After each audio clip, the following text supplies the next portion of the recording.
Hello students, unit number 10 हम देख रहे हैं और उसमें जो लास्ट लेटेस्ट टॉपिक देखा था वो हमने देखा था कि एनर्जी ऑडिट की क्या क्या मेथडोलॉजी है, क्या क्या उसकी विधियां हैं, किस प्रकार से करते हैं। तो उसमें तीन चीज़ें होती थी: pre audit, post audit, audit phase और पोस्ट ऑडिट। ठीक है, प्री ऑडिट, ऑडिट फेज और पोस्ट ऑडिट।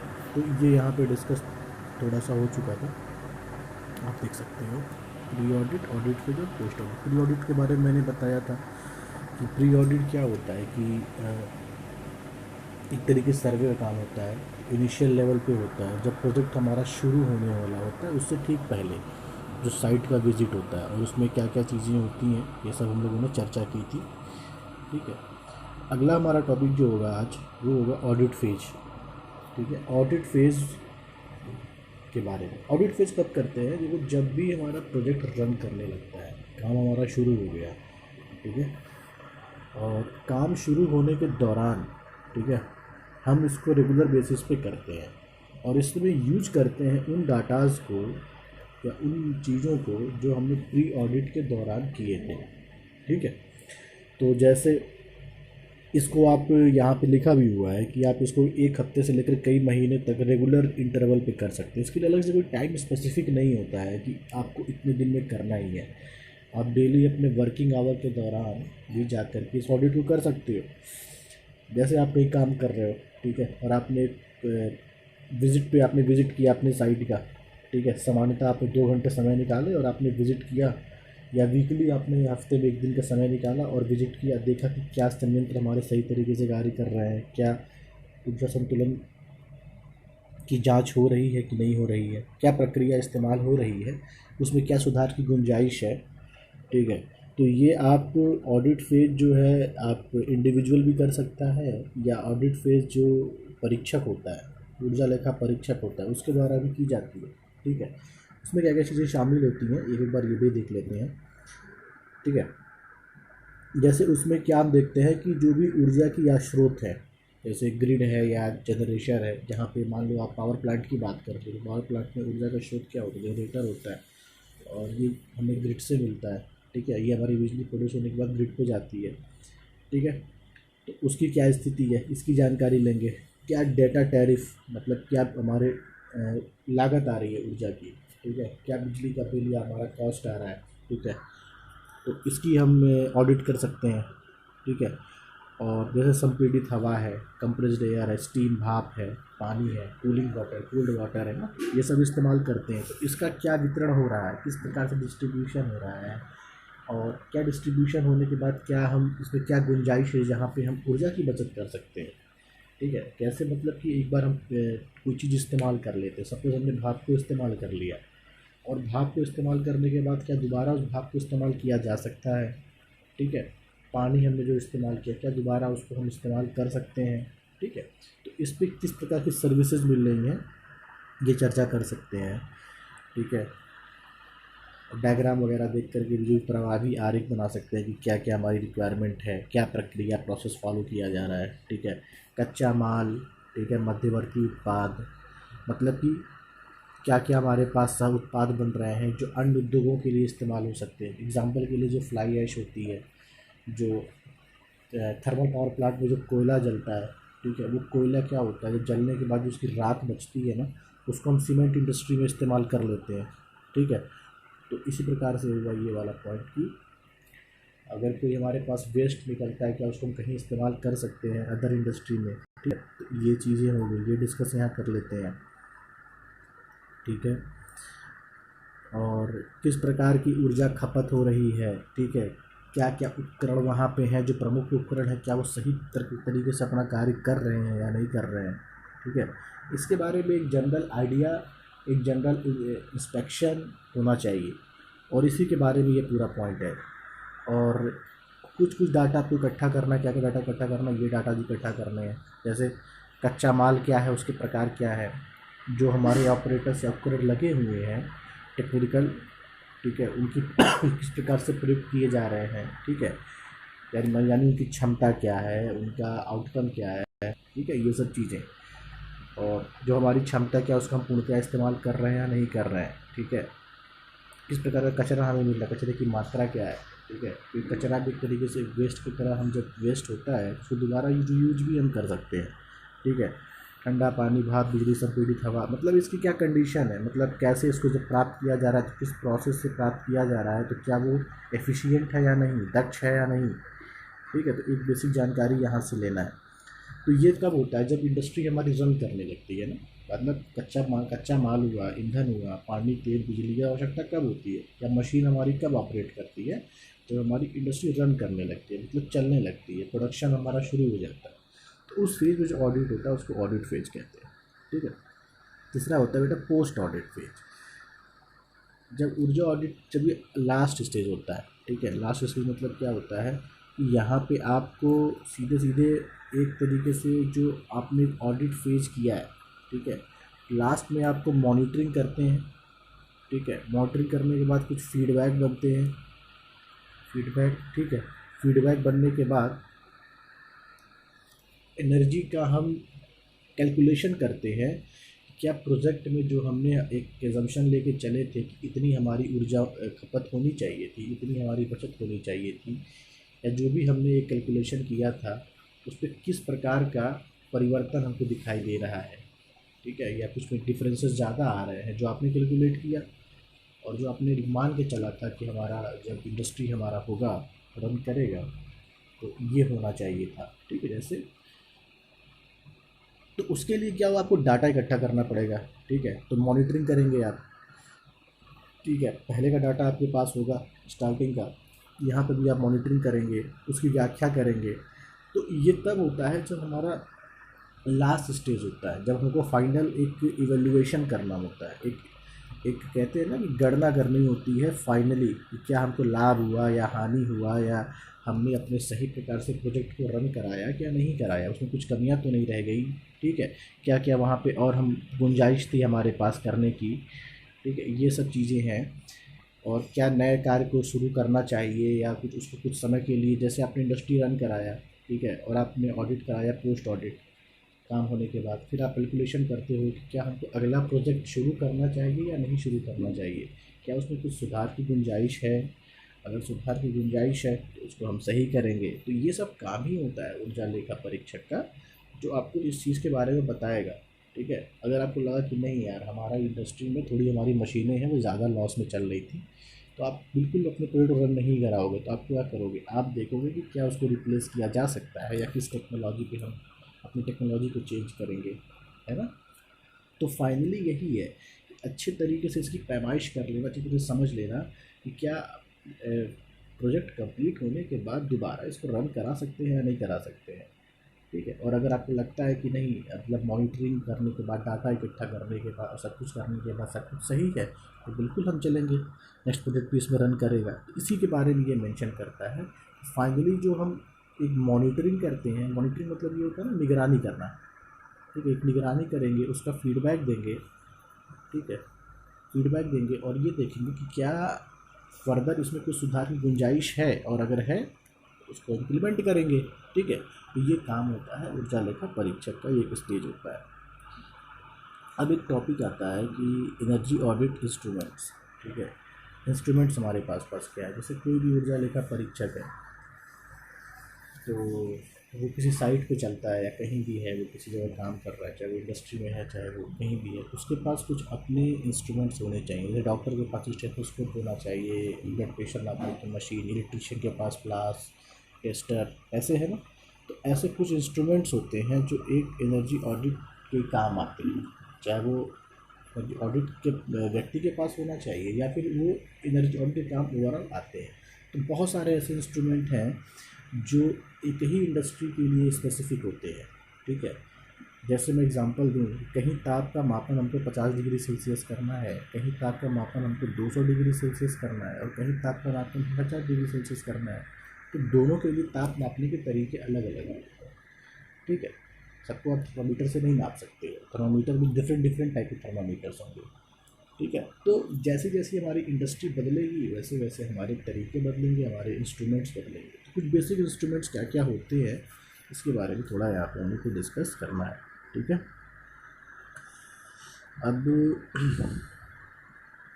देखो क्या है कि एक चीज़ और बता देता हूँ कि सबसे जो इम्पोर्टेंट चीज़ होती है ना हमारे किसी भी इंडस्ट्री के लिए, वो होती है इलेक्ट्रिसिटी, विद्युत।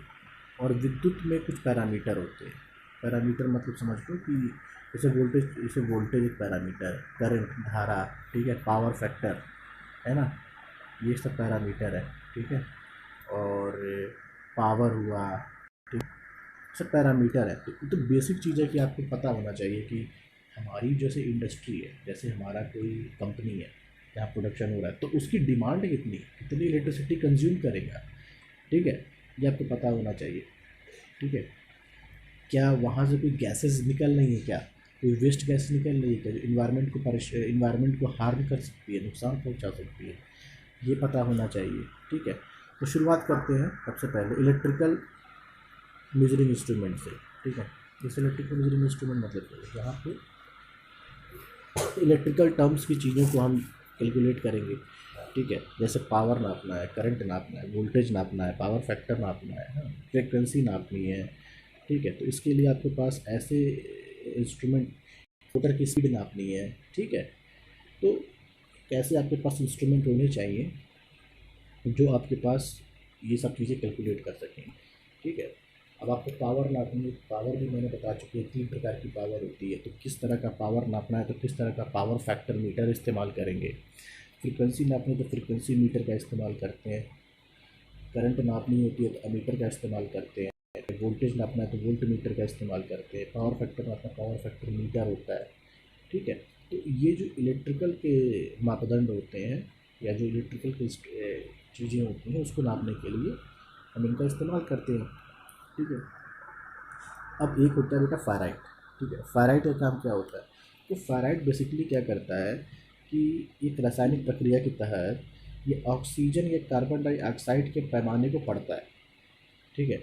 जैसे मान लो कहीं भी आपका कोई प्रोसेस हो रहा है, कहीं बर्निंग ही हो रही है, बर्निंग मतलब जलाना हुआ, दहन हो रहा है, तो दहन में ऑक्सीजन की रिक्वायरमेंट होती है और CO2 भी बनता है, कार्बन डाइऑक्साइड, कार्बन मोनोऑक्साइड बनते हैं, ठीक है। तो इसमें ये कहते हैं कि हम कुछ केमिकल प्रोसेस, कुछ घोल प्रक्रिया द्वारा हम अपने इंडस्ट्री में ऑक्सीजन का या कार्बन डाइऑक्साइड का क्या लेवल है, क्या उसकी स्थिति है, इसको इसका आकलन किया जाता है, ठीक है। इसको कहते हैं और इसके लिए यूज किया जाता है मेथड ऑरसेट मेथड।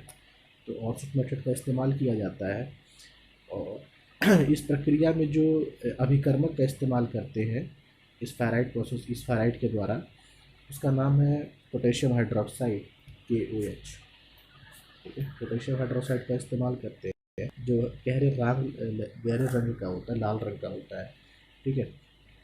और फेराइट की सबसे बड़ी बात क्या होती है ना कि ये संकेतक की तरह काम करेगा और आपको बता देगा कि इजीली बता देता है कि ऑक्सीजन की मात्रा या फिर CO2 की मात्रा कितनी है, ठीक है। तो ये एक तरीके से हमारे पास इससे जानकारी क्या मिलती है कि जो हम कोल या हमारा कोयला है उसको हम दहन कर रहे हैं, ठीक है, क्या कोयला पूर्ण रूप से जल रहा है या नहीं जल रहा है, क्योंकि आप तो जलाने के लिए ऊर्जा दे रहे हो ना, आपने बहुत ज़्यादा टेम्परेचर क्रिएट किया है कि उसको जले।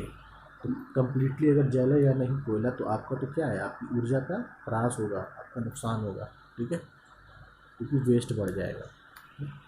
फिर है जैसे मैनोमीटर है, तो मैनोमीटर का आपको पता है कि मैनोमीटर का काम बेसिकली किस लिए करते हैं कि दबाव नापने के लिए, प्रेशर नापने के लिए। जैसे मान लो इंडस्ट्री में क्या है कि जैसे बॉयलर है, ठीक है, भट्टियाँ हैं, पंखे हैं, ब्लोअर है, कुछ भी है, तो उसमें जो होता है प्रेशर के थ्रू, एयर प्रेशर जो है ना पाइप के द्वारा दिया जाता है। ऐसे एयर प्रेशर जो है एक पाइप के द्वारा, जैसे एयर पाइप है और यहाँ पे कुछ ब्लोअर लगा हुआ है, तो इसमें कितना एयर का प्रेशर है, ठीक है, ये नापना बहुत ज़रूरी है।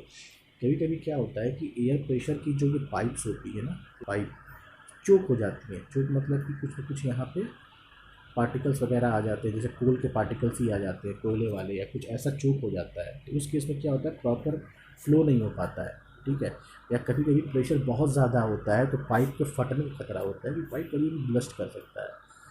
तो एक चीज़ ये है कि हमको मैनोमीटर के द्वारा हम प्रेशर को नाप सकते हैं, किसका, जो भी हम पाइप के द्वारा हवा का इस्तेमाल, एयर का इस्तेमाल करते हैं, ठीक है, चाहे वो किसी भी चीज़ को चलाने के लिए।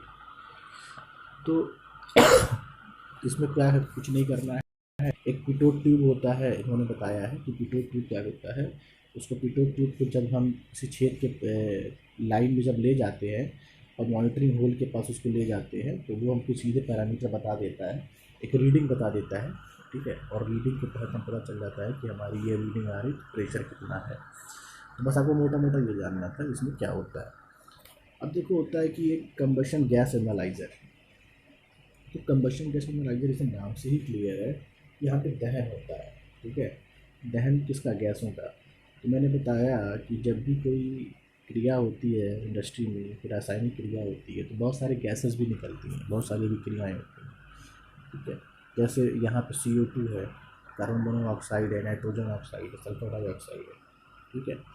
ये सब क्या है? ये सब वेस्ट गैसेज है ना। वेस्ट के मतलब ये सब एक तरीके से एनवायरनमेंट को भी नुकसान पहुंचाती हैं और एक तरह से फ्लू गैस की तरह काम करती हैं, ठीक है।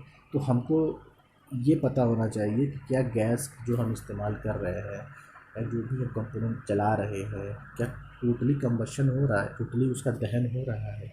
कैसे पता चलेगा? CO2 की मात्रा, जैसे हमने एग्जांपल लिया CO2 है, हमने CO2 को देखा तो पता चल गया कि यार कार्बन की कितनी मात्रा है, ऑक्सीजन की कितनी मात्रा है ना। कार्बन की मात्रा में पता चल गई, ऑक्सीजन की मात्रा पता चल गई, तो हम कह सकते हैं कि CO2 का जो है ये हमारा केमिकली कंपोनेंट हमारा इस तरीके से आ रहा है। तो हम ये पता कर सकते हैं क्या हमारा दहन जो है वो क्या बढ़िया तरीके से हो रहा है या नहीं हो रहा है, जो हम प्रोसेस कर रहे हैं कंबशन का, ठीक है। तो अलग अलग तरीके के इसमें उपकरण होते हैं, जैसे CO2 के अलग नापने के, कार्बन डाइऑक्साइड को, ठीक है, नाइट्रोजन ऑक्साइड को अलग नापने के, सल्फर ऑक्साइड को अलग नापने के। तो इसमें हम यही करते हैं, ठीक है। बेसिकली मात्रा देखते हैं कि गैस की मात्रा, जो हमारी जली हुई गैस है उसमें कितने कितने कंपोनेंट्स की मात्रा क्या क्या है, ठीक है। अब जैसे कि ईंधन दक्षता मॉनिटर, ठीक है। अब ये क्या है? देखो ये भी वही तरीका है, एक तरीके से ईंधन की दक्षता, मतलब ईंधन कितना बेहतरीन तरीके से टेम्परेचर देता है या जलता है, कंबशन होता है। लेकिन इसमें क्या है ना, ये थोड़ा इलेक्ट्रॉनिक तरीके से, क्योंकि मॉनिटर का इस्तेमाल करते हो, तो मॉनिटर मतलब कि आपकी कंप्यूटर स्क्रीन पे दिखाता है, तो माइक्रो प्रोसेसर का इसमें इस्तेमाल किया जाता है, जो इलेक्ट्रॉनिक डिवाइस है, ठीक है। थोड़ा हाई चीज़ है। तो इंडस्ट्री में आपको ये भी मिलेगा कि फ्लू गैस जैसे है हमारा, ऑक्सीजन है, उसके तापमान को बताएगा, ठीक है। फ्लू गैस के ऑक्सीजन और तापमान को मापता है। तो ये भी सेम तरीके से कि दक्षता की गणना करता है कि कितनी एफिशिएंसी हमारी है, ठीक है, जो भी हमारा कंपोनेंट चल रहा है। अब संपर्क थर्मामीटर है, तो थर्मामीटर का मान टेम्परेचर ही बताना है, ठीक है। कई तरह के टेम्परेचर मापने की डिवाइस हमारे पास होती है इंडस्ट्री में। तो जैसे गैस का प्रवाह, गर्म हवा है, कितना उसका टेम्परेचर है, ठंडा टेम्परेचर है, तो कॉन्टैक्ट टेम्परेचर इसका इस्तेमाल करते हैं। करते क्या है कि जैसे पाइप है और पाइप के साथ ही इसको यहाँ पे बिट कर दिया जाता है, तो यहाँ पे जो भी गैस का प्रवाह हो रहा है या जो भी लिक्विड यहाँ पे फ्लो कर रही है, ठीक है ना, तो यहाँ पे टेम्परेचर बता देगा आपको। तो उसको कहते हैं कॉन्टैक्ट थर्मामीटर, जिसका इस्तेमाल किया जाता है ताप को नापने के लिए, ठीक है।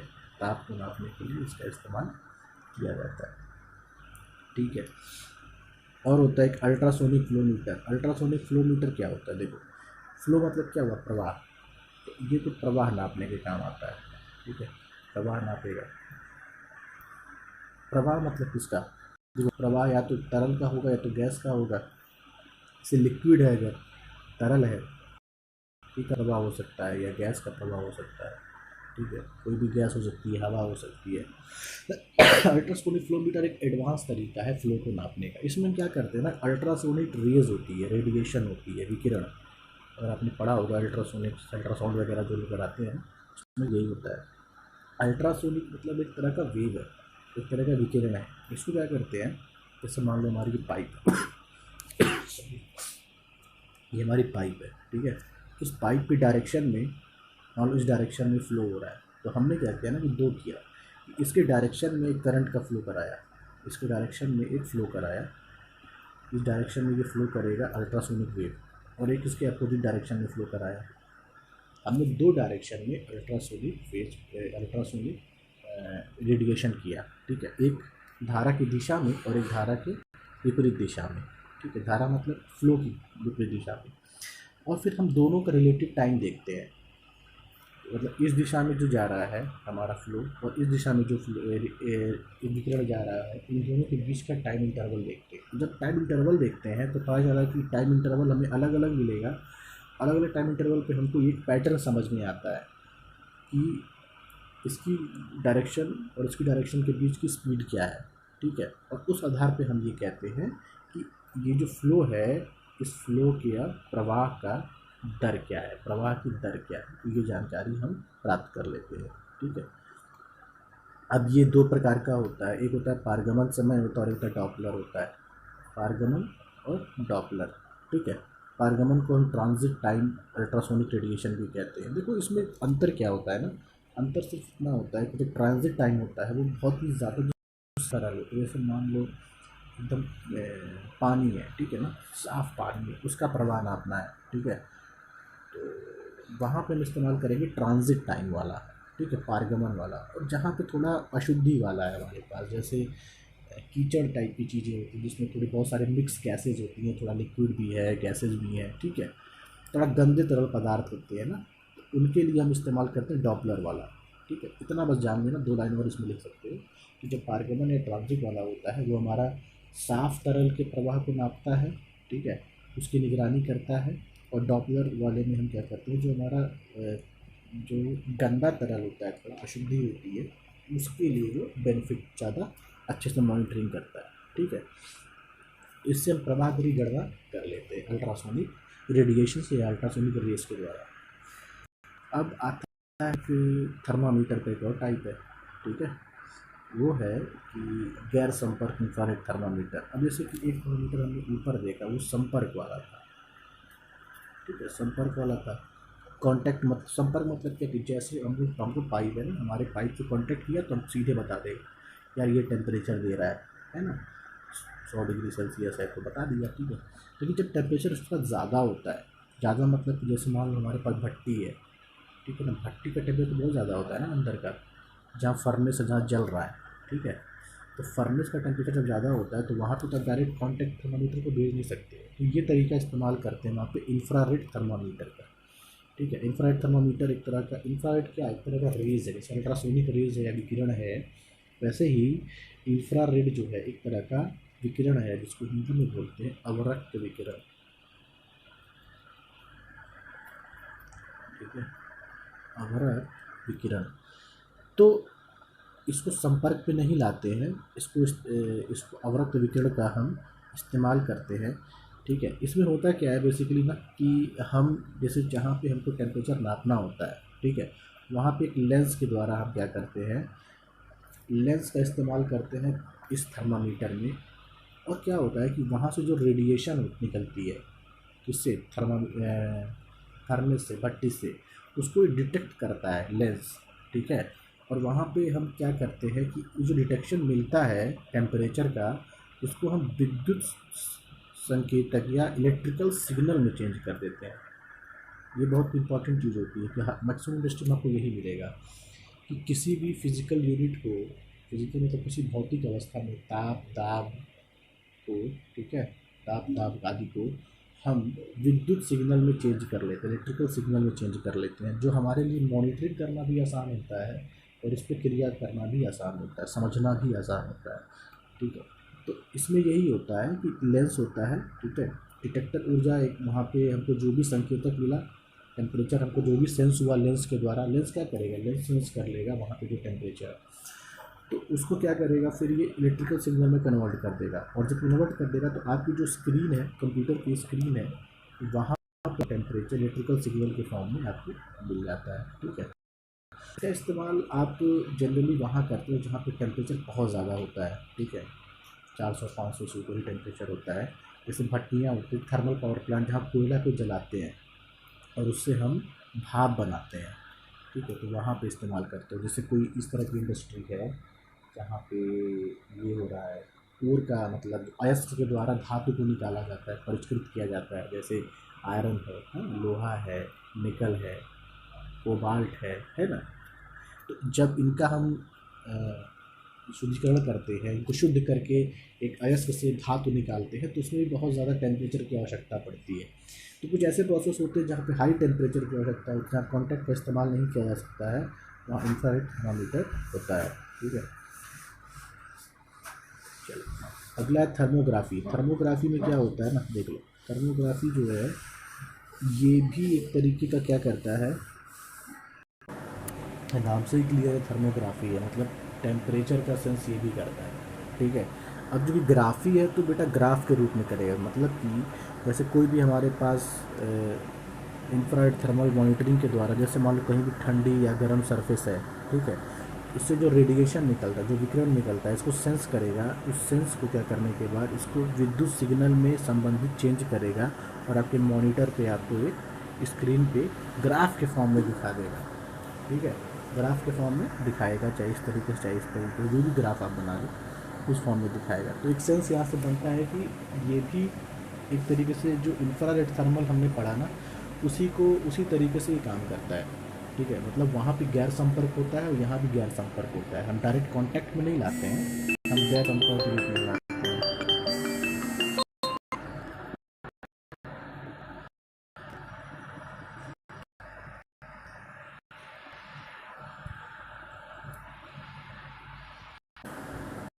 चलो नेक्स्ट होता है बेटा स्पीड मेजरमेंट के लिए, गति मापने के लिए। ठीक है, स्पीड मेजरमेंट के लिए आपको पता है कि हमने पहले भी पढ़ रखा है, जैसे कि अगर मोटर की स्पीड नापनी है शाफ्ट की तो हम टैकोमीटर का इस्तेमाल करते थे, है ना।